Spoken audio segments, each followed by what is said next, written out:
જામ્યો। જમ્મુ કાશ્મીર, હિમાચલ પ્રદેશના અનેક વિસ્તારોમાં બરફવર્ષા। શિમલાના કુફી અને ફાગુમાં સિઝનનો પહેલો સ્નોફોલ થયો।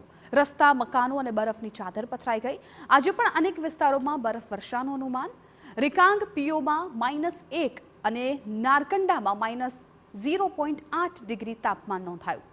જમ્મુ કાશ્મીરના બડગામમાં ભારે બરફવર્ષા બાદ પ્રવાસીઓ ઉત્સાહમાં આવી ગયા હતા, પરંતુ બરફવર્ષાને પગલે રસ્તા ખૂબ જ લપસણા થઈ ગયા હતા અને લોકોને વાહનો નિયંત્રણમાં લેવાના પણ ફાંફા પડી ગયા હતા। કેટલાક આવા જ વિડીયો હાલ સોશિયલ મીડિયા પર વાયરલ થયા છે। સતર્કતાના ભાગરૂપે ટ્રાફિક પોલીસ દ્વારા પ્રવાસીઓ માટે એડવાઇઝરી જાહેર કરાઈ છે અને તે જ મુખ્ય યાત્રા કરવાની સલાહ અપાઈ રહી છે। તો ભોલે બાબાના ધામ અને સૌથી ઊંચાઈ પર આવેલા જ્યોતિર્લિંગ એવા કેદારનાથ ધામમાં પણ હાલ બરફની ચાદર પથરાઈ છે।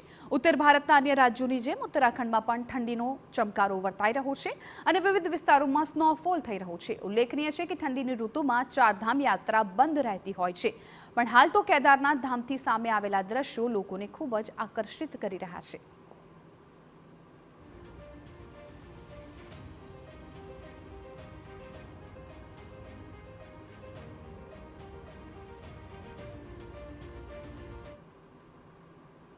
દ્વારકાના ભાણવડના બરડા ડુંગર વિસ્તાર